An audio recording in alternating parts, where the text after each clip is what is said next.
Tonight on CTV News at 6. It's a tug of war. I have people paying $500 a month after their year's income, and they say market rent, they'd be homeless or not eating, one or the other. A North Bay City Council meeting gets heated over non-profit senior housing. They relied on duty-free U.S. shipping. A lot of the small ones right now, they're really trying to pivot and trying to adjust and understand how it's going to impact them. Now small businesses are scrambling. And with rain in the forecast, many in the Soo are watching the water rise. CTV News at 6 with Tony Ryma and Rick Wyman with weather. Good evening. So glad you are with us on this Wednesday. Fire officials say it often enough, a working smoke detector saves lives. Last night in North Bay, that's exactly what happened. Crews were called to a blaze on Lorne Avenue to find the main floor of the residence engulfed in flames that were spreading throughout the home. The tenants of the basement apartment heard the smoke detector going off and were able to escape with their pets and called 911. The residents were assessed for smoke inhalation at the scene, but no one was injured. North Bay Fire Services is reminding the public to test their smoke detectors monthly and make sure you have one installed on every floor of your home. There's a battle right now over who should have control of 4 non-profit housing buildings in North Bay. At last night's City Council meeting, the discussion became heated between board officials of a long-term care home and a city councillor. CTV's Eric Tashner has more. At Castle Arms, these seniors do not want to see their beloved home change ownership. The board that's running Castle Arms is doing a fantastic job. Dozens of them attended last night's council meeting, holding hands off our home signs. Tenants are worried that oversight changes at the facility could mean a sale of the building or higher rent. I have people paying $500 a month after their year's income, and they say market rent, they'd be homeless or not eating, one or the other. All right, order, please. They groaned, cheered, and clapped throughout the meeting, leading Mayor Peter Chirico to repeatedly call for order. Council members need to get together and say, hey, enough is enough. Meanwhile, the Castle Home Board is made up of member municipalities, and board members are promising that Castle Arms would not be listed for sale if it falls under municipal oversight. They want these assets back because these are municipal assets that were built on the backs of the taxpayer. Board members claim the Castle Home Board and the Castle Arms Board should be under one governing umbrella. It once was in 1986, but that model changed in late 2021. They were told the entities had to have separate boards, but now after receiving advice, that's no longer the case. We had them for 35 years. For 35 years, the boards of Castle Home and Castle Arms mirrored each other, and they ran exceptionally well. But Castle Arms wants to stick to its own identity and remain separate from the long-term care home. How does an apartment complex benefit the residents of Castle Home? And there's only one answer: monetize that asset. Councillor Jamie Lowry is the executive director at Castle Arms. They've never answered the question as to why they want it, how they intend to improve the lives of the people that live in Castle Arms. Council did vote to seek a third-party mediator to try to reach an agreement on restoring public oversight at Castle Arms.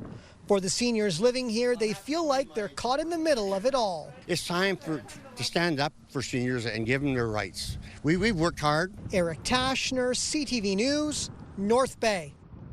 Just last week, duty-free shipping to the United States came to an end, leaving many small businesses across Canada wondering if they will survive the hit. CTV's Amanda Hicks has Northern reaction.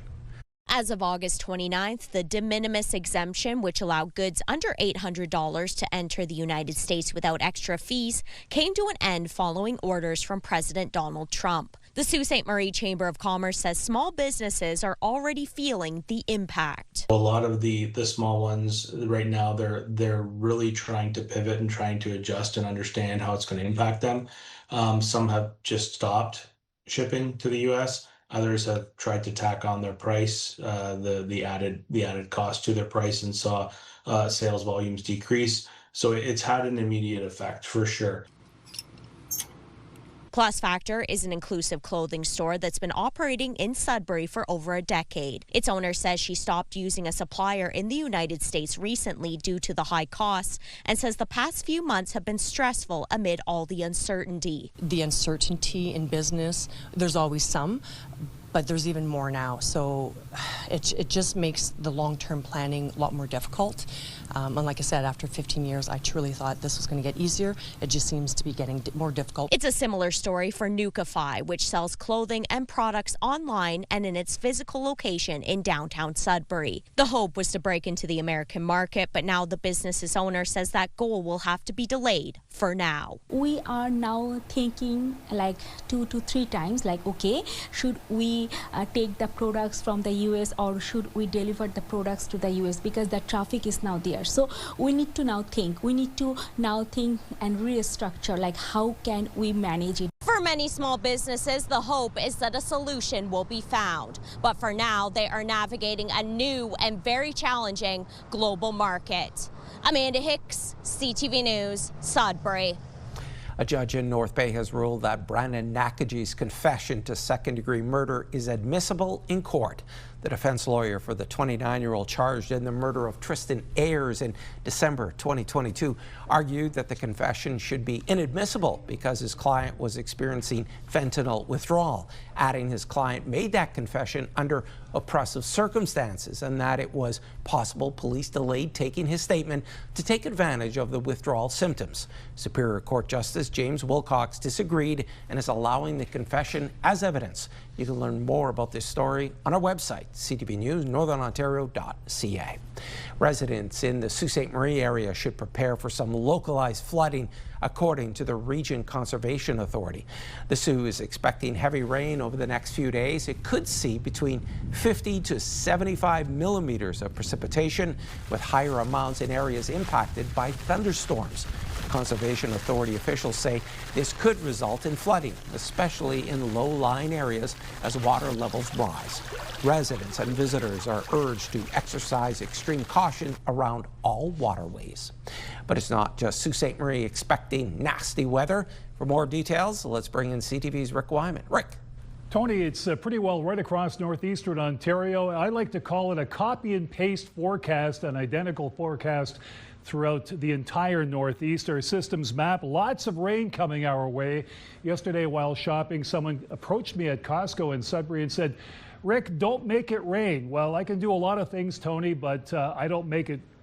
I can't create rain. I don't create sunny skies. I only report it according to Environment Canada. So that was worth a few laughs for that individual, but I certainly appreciate the honor of the possibility of trying to make it rain, but it will rain in the Northeast. We'll take a look at some of the current conditions and, of course, our 7-day forecast and more all coming up. Thanks so much for that, Rick. Making its pitch still to come on CTV News at 6. The city of Sault Ste. Marie wants to become home to a national wildfire center. But first, let's head to South River, south of North Bay. This is a live webcam courtesy of Northern Creations. What are the chickens up to? Take a look. Not much. It's 24 degrees. We're back after this commercial break.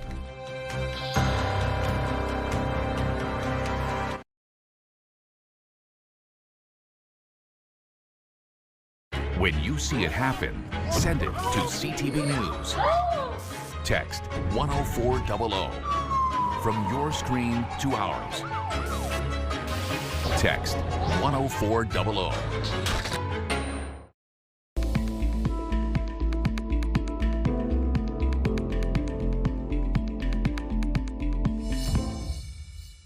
Time now for a look at the mayor's chair. Once a week, we check in with local mayors to see what's happening in their community and some of the situations they're dealing with. Joining us tonight in the mayor's chair is Mayor Cheryl Fort from Hornepayne. Mayor Fort, thanks so much for joining us. Well, thank you for having me in. I'm always want to talk about Hornepayne, so I'm glad to be here tonight. I love it. Well, I want to start with some fairly recent news that I think impacts some people of Hornepayne. Premier Doug Ford said he'd like to see highways 11 and 17 modernized, 4-laned even. They were comments he made in Thunder Bay. Phenom is now calling for it. I know a lot of your residents, if they're not familiar with one highway, they're familiar with the other.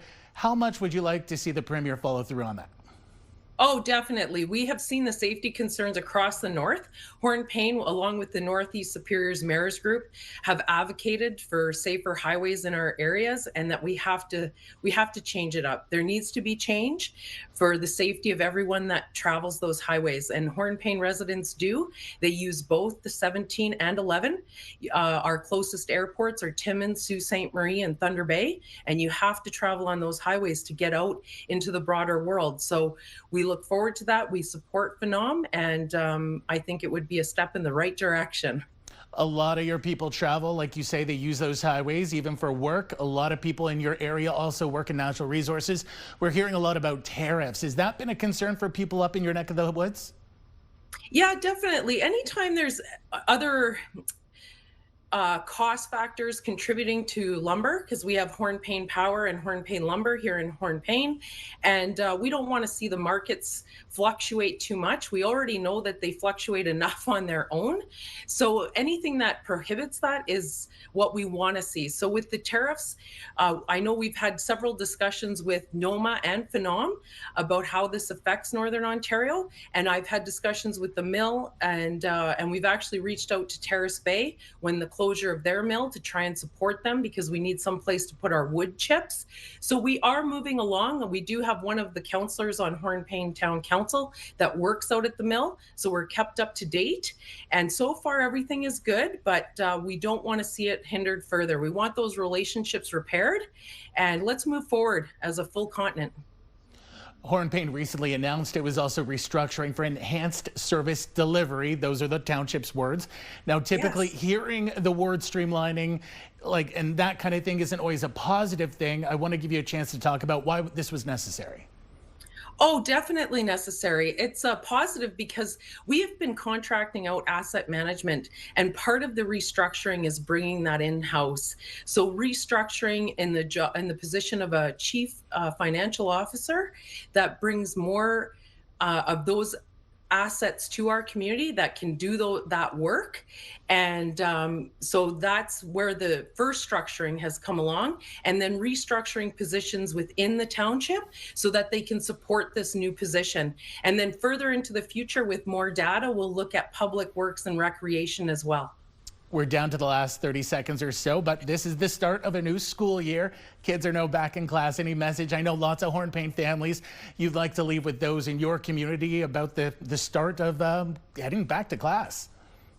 Yes, for sure. I want to give a shout out to all the students that are out there, and to be safe on the roadways, and for drivers to stop when the bus has that arm out. I'm the president of Ontario Good Roads, and we've talked about that several times as well. People need to stop when the arm's out, give children safe passage, and always along the railway, you want to cross at the crossing when the crossing arms are up, and always look both ways, because trains can be there at any time on those rails. So be safe out there, kids.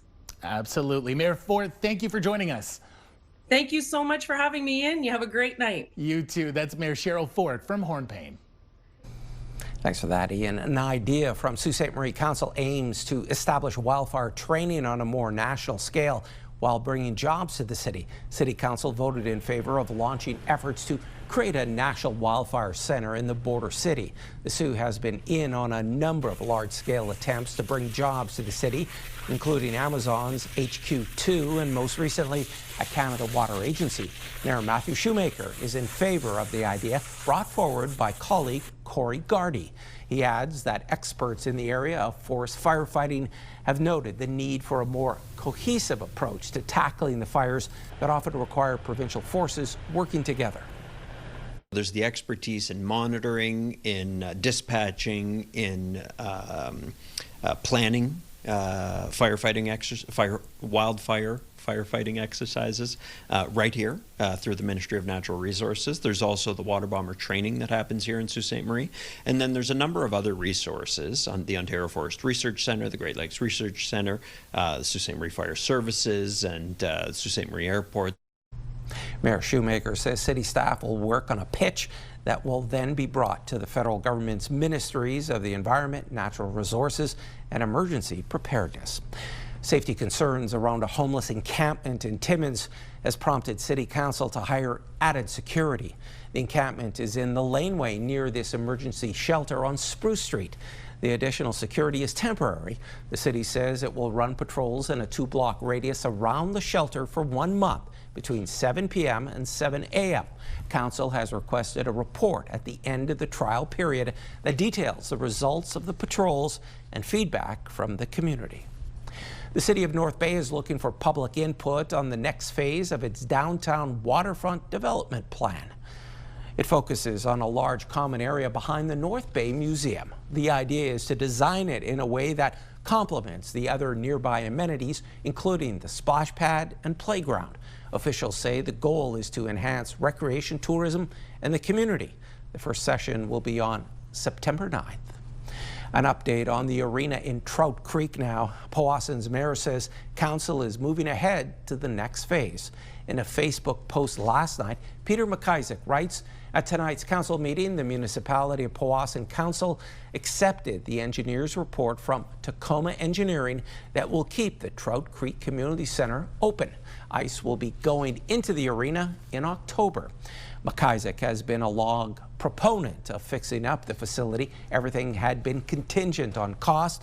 Next phase includes determining how to approach future repairs to the interior and exterior columns. Engineers determined the community center, which is nearly 50 years old, was at the end of its serviceable life. All right, back now for a check on your current conditions. Once again, here's Rick. Lots of rain in the forecast, of course. I've been talking about that in the last hour, even last night. Here is the wall of precipitation about to affect northeastern Ontario. As you will see momentarily with our current temperatures, we do have some precipitation in the northeast, so let's have a look. Here we go. Moosonee 16 with the rain, Cochrane 18 with the rain, Timmins 16 with the rain, and Kapuskasing 17 with the rain so far right now. I can't make this stuff up. Chapleau at 15 with the rain, Wawa cloud cover at 9, Sault Ste. Marie 11 with the cloud cover as well. Parry Sound 25, but don't worry, the rain will be in Parry Sound tonight and overnight. Moving on up to North Bay 24, some sun and cloud. Temiskaming Shores mainly cloudy at 22. Mainly cloudy in Kirkland Lake at 20 as well this hour. Meanwhile, Greater Sudbury, light precipitation 21, Espanola 19 with the rain, Elliott Lake 16 with the rain, and of course Gore Bay 17 with the rain. You want rain, Tony? We've got it. We'll get into the details, our 7-day forecast, pick of the day and more, all coming up. Thanks so much for that, Rick. Carney's cabinet comes together. Next on CTV News at 6. The Prime Minister's inner circle is meeting in the Greater Toronto area. And the Conservatives want the feds to cancel the temporary foreign worker program.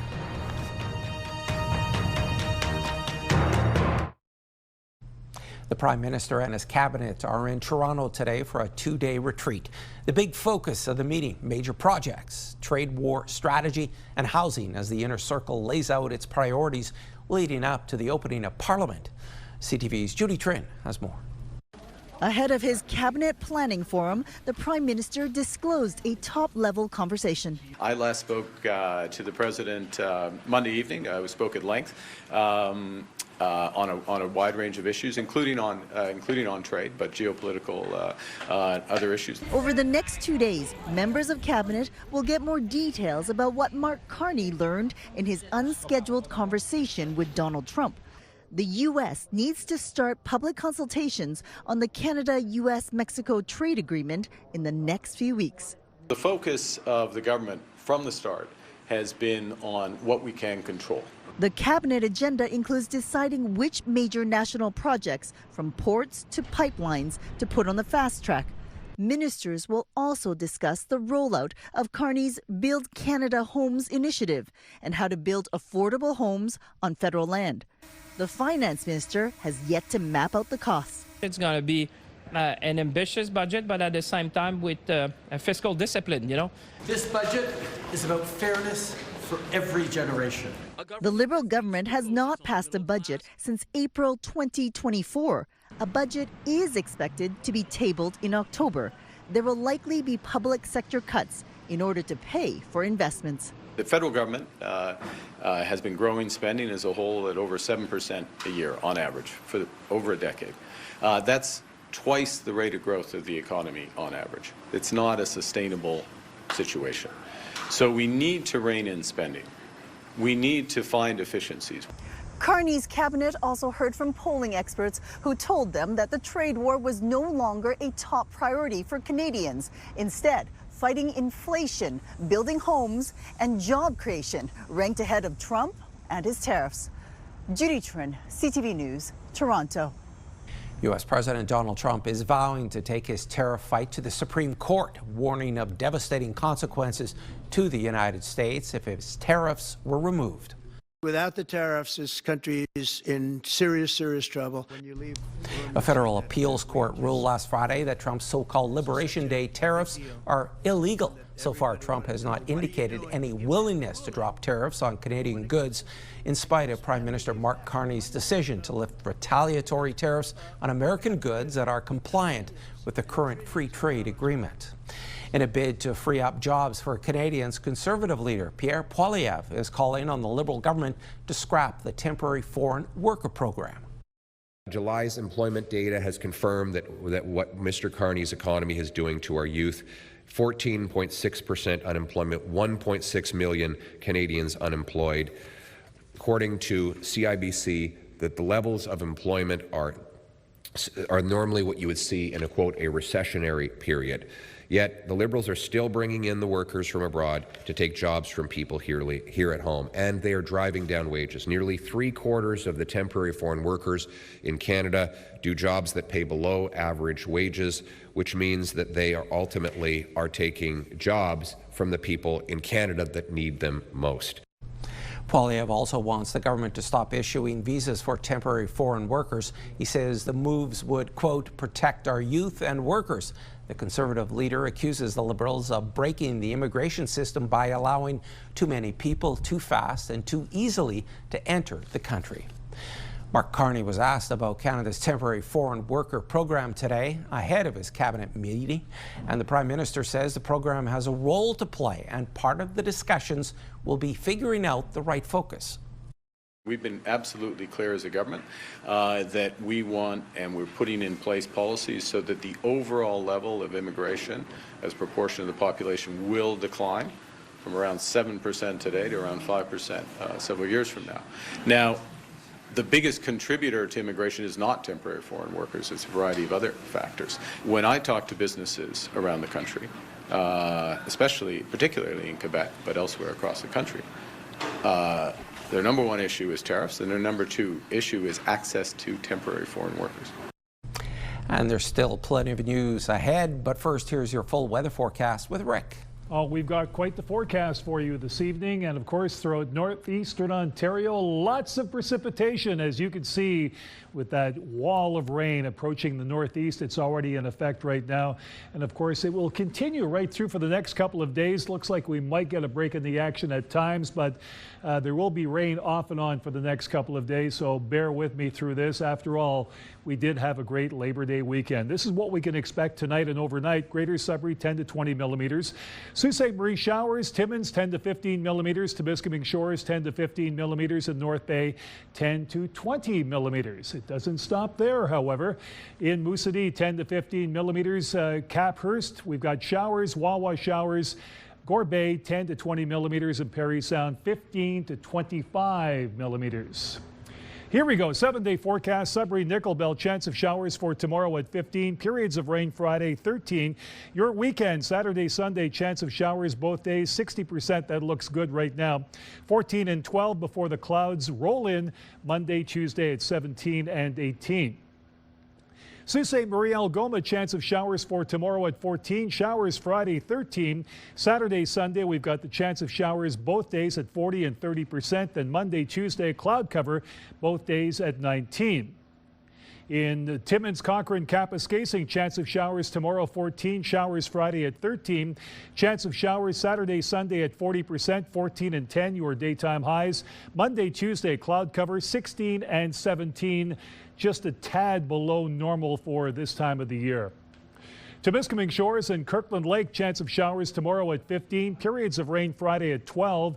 Saturday, Sunday, we've got the chance of showers at 40 and 60%.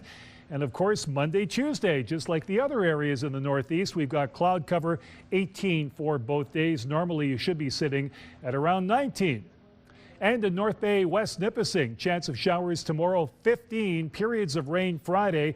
Here we go, 14. Saturday, Sunday, chance of showers at 40 and 60%. Your daytime highs around 16 and 11. Monday, Tuesday, 17 and 18. The cloud cover rolls in again. So again, we have, a normal temperature that's expected of around 20, so a little bit below, then things start to warm up by about midweek next week. So again, the forecast in a nutshell, pretty well what you've seen for Sudbury, Sault Ste. Marie, Timmins, Temiskaming Shores, and of course North Bay and West Nipissing. And places in between, we start off with chance of showers, periods of rain, chance of showers again Saturday, Sunday, then the cloud cover rolling in on Monday and Tuesday. I wish it could be better, but that's what we've got right now, at least according to Environment Canada. Let's have a peek at our pick of the day. Great shot.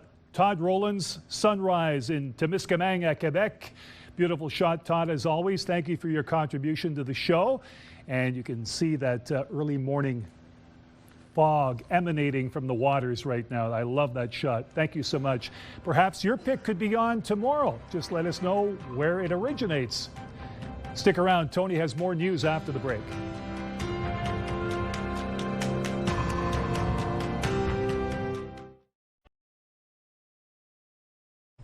Students in the Northeast are now back to school as some headed to their first day of class today.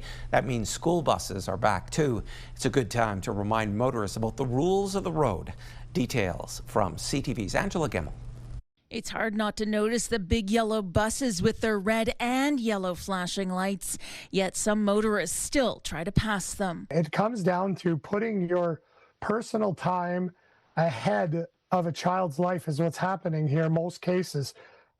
I've heard stories where people literally pass a stop school bus but then get caught in the drive-thru of a Tim Hortons waiting for a coffee. Pierre Ranger has been advocating for school bus safety for more than 25 years, since his brother Adam was killed in Mattawa when a vehicle passed his school bus while he was crossing the road. Ranger says the issue still happens even in Mattawa. There was a person that decided to go around a stop school bus. They came up behind the school bus as it was stopped, red lights flashing, stop arm out, and they proceeded to drive around the school bus. Despite some motorists ignoring the law, he knows advocacy works.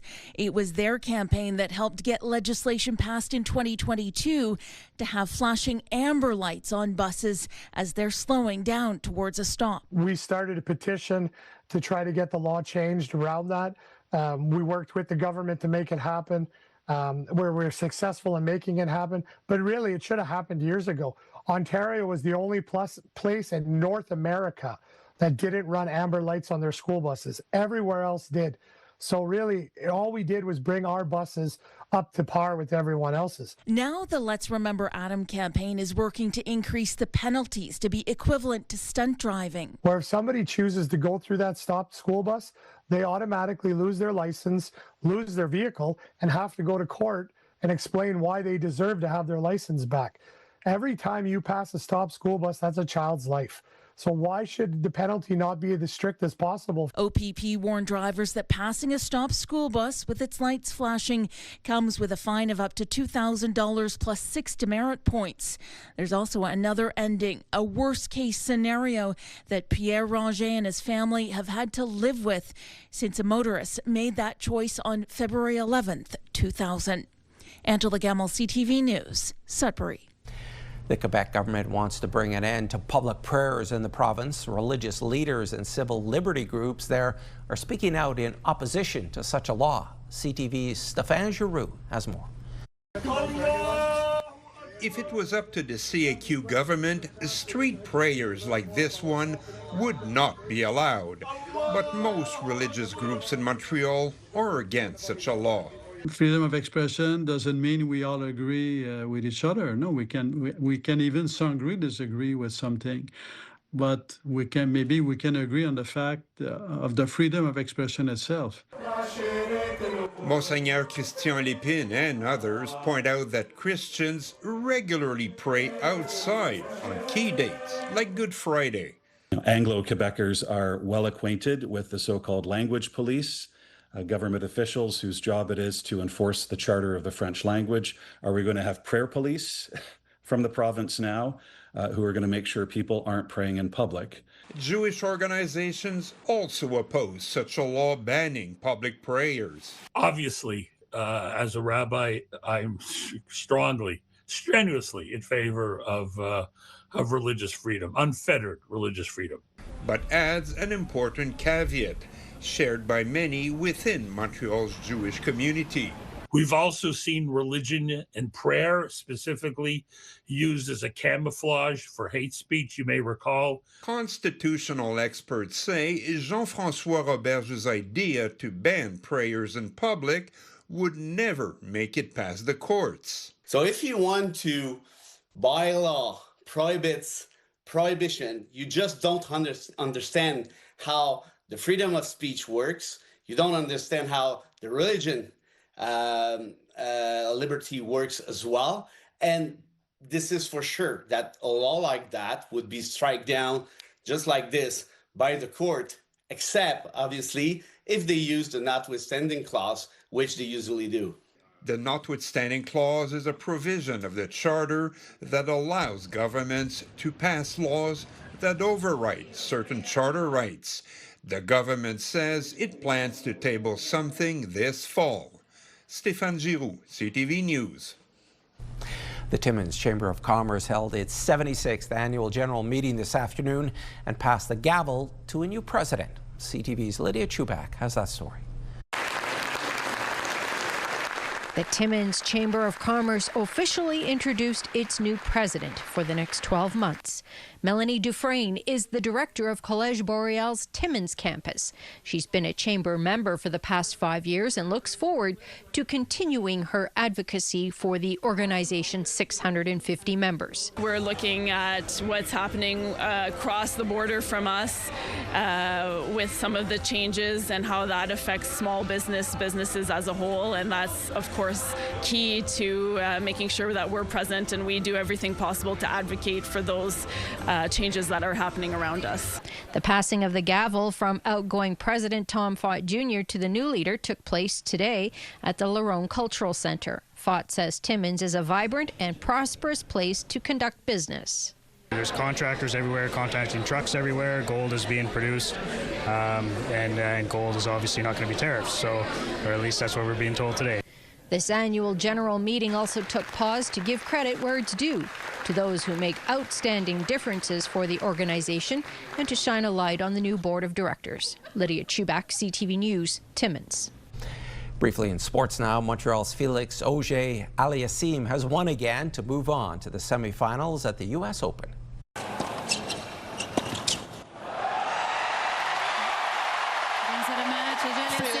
Auger-Aliassime makes a return to the U.S. Open semi-finals.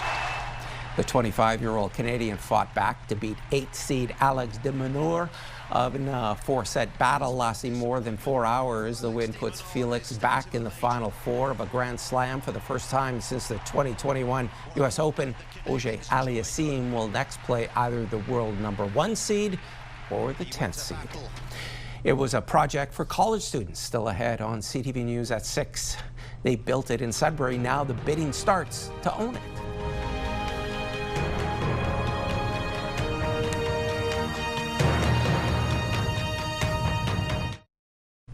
Collège Boreal's tiny house project is almost done.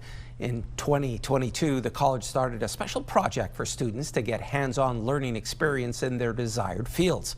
With this tiny project nearing completion, the future of tiny homes in Sudbury could expand. CTV's Madison Merrier has more. From an architecture student's mind to reality. The first phase was the design, then it was the fabrication or the construction, and now we're moving into kind of evaluation of the project. This project began in 2022. A 400-square-foot tiny home built by Collège Boreal trade students is almost complete, and people can now bid to own it. While a sale would be nice, the real victory is the education. Our goal is really to provide hands-on experience to our students. So I think our professors are more than happy to really work together hand in hand so that our students can get the best experience that they can. Because the reality of our trade students is whether you're a carpenter, an electrician, or a plumber, you're probably going to end up working with other trades experts when you go into the workforce. One city councillor thinks there is potential for collaboration with Collège Boréal. Back in July, council voted against Leduc's proposal for a tiny homes pilot project aimed at helping the homeless population. I'm not going to give up on the tiny home situation. By doing nothing, you gain nothing. By trying something, you learn from your experiences, and maybe it might be successful. Our homeless need somewhere to stay. If you're interested in purchasing this tiny house, bidding closes September 10th, and some assembly will be required. However, all of the supplies are included. Madison Marier, CTV News, Sudbury. Scientists at McMaster University in Hamilton are celebrating what they're calling a potentially groundbreaking discovery. They hope it will lead to fewer complications associated with a common blood thinner. We get that story from CTV's Pauline Chan. Heparin is a blood thinner used during all kinds of major surgery, such as cardiac or hip surgery. The disorder we're working on is called the heparin-induced thrombocytopenia, or HIT. It's one of the most high-stakes complications that doctors face when treating patients with heparin. Although heparin-induced thrombocytopenia is rare overall, it isn't uncommon in hospitals because the number of patients that actually receive it. So doctors see it often enough that they always have to be on alert. In addition, there is a danger in misdiagnosis. The challenge with this is that if the diagnosis is missed, patients can develop life-threatening clots. So while you're giving heparin as a blood thinner to prevent clots, it actually causes the clotting. On the other hand, if you misdiagnose the patients, you stop the use of heparin unnecessarily and switch to other blood thinners. And those alternatives may increase the risk of bleeding during surgery. Heparin-induced thrombocytopenia causes strokes, heart attacks, various different types of clots, leading to potentially amputation and even death. In those few cases, clots form as part of an immune response to the heparin. And Professor Isaac Nazi says the body produces scores of different antibodies. And the misconception was you produce many forms of these antibodies against it. However, what we discovered, and the reason we were able to make this discovery now, is because we have way more sensitive tools. So what we discovered is there's actually one single antibody, which we normally call a monoclonal antibody, that causes the disease. So this is a fundamental shift in our understanding of the disease. It means now we can design tests that can focus on the true culprit, making the diagnosis faster and more reliable. And Nazi hopes the development of a Canadian test will provide medical benefits for patients around the world, as well as economic benefits here at home. Pauline Chan, CTV News. September is Childhood Cancer Awareness Month. Sudbury Mayor Paul LaFive was joined by 3-year-old Gino Leclerc for a flag raising and proclamation today. Gino has pleuropulmonary blastoma and was helping to raise awareness about childhood cancer and the Northern Ontario families of children with cancer. Each year, the charity helps more than 200 families with financial and emotional support through its 23 programs. It was started by a group of parents in 1998.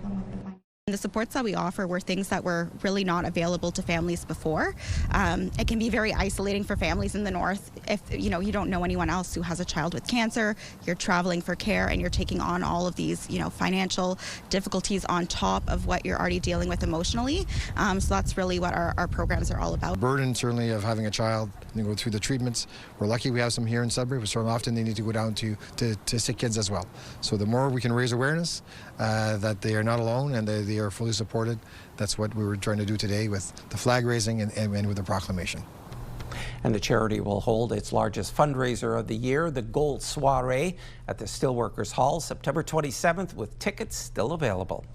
Most of us try to drive carefully to avoid collisions, but someone could crash into you through no fault of your own. And in the case of a hit-and-run accident, you could be responsible for damage to your car even if you didn't do anything wrong. CTV's Pat Foran has details. My car is completely written off. It's completely totaled.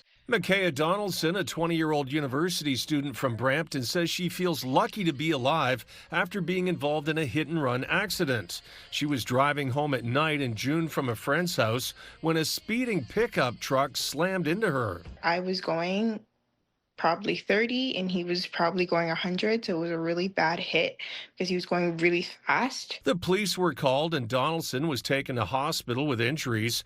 She was unable to identify the driver of the truck that smashed into her. They said that because I did not get his license plate number, but there was no opportunity for me to get that because as soon as he hit me, the person did not stop. Donaldson was driving a 2008 Nissan Versa worth about $6,500. Her insurance company agreed she was not at fault. But since the at-fault driver fled the scene and Donaldson was told she didn't have collision insurance, she was not covered for the hit and run. Now my responsibility to pay tow truck people to find a new car. Her insurance company is Bel Air Direct. A spokesperson said in the event of an accident, if a customer has opted out of collision, coverage would reflect the terms of the policy. While we do review all options of coverages, ultimately, it's the customer's decision.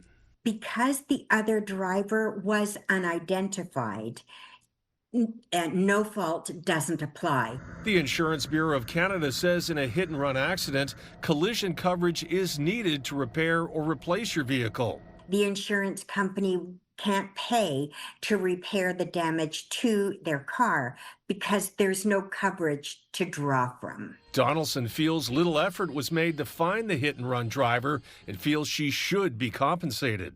It's just very, very frustrating. People just have to live with the fact that they don't get compensation when they are not in the wrong. Pat Foran, CTV News. Sources of upcoming movies range from video games to Broadway. David Daniel has that and more in the Hollywood Report. Stop looking backwards, David. What matters is what we do next. What's next for Call of Duty is a movie. Paramount and Activision are set to partner on a live-action feature film based on the massively popular video game franchise. The next game in the series, Call of Duty Black Ops 7, is due out November 14th. My name is Alexander Hamilton. Hamilton is hitting theaters. The film, featuring the original Broadway cast, debuts Friday, 10 years after it opened on Broadway. It'll be the first time the Tony, Grammy, Emmy, and Pulitzer Prize-winning show has reached the big screen. It would mean the collapse of public media. The Corporation for Public Broadcasting is being honored even as it's shutting down. Patricia DeStacey Harrison, president and CEO of the CPB since 2005, is set to accept the Television Academy's 2025 Governor's Award on behalf of the organization, honoring its decades of support for educational, cultural, and public interest programming. The award will be presented at this weekend's Creative Arts Emmys. The CPB is laying off most employees September 30th. After the U.S. government withdrew its funding. In Hollywood, I'm David Daniel.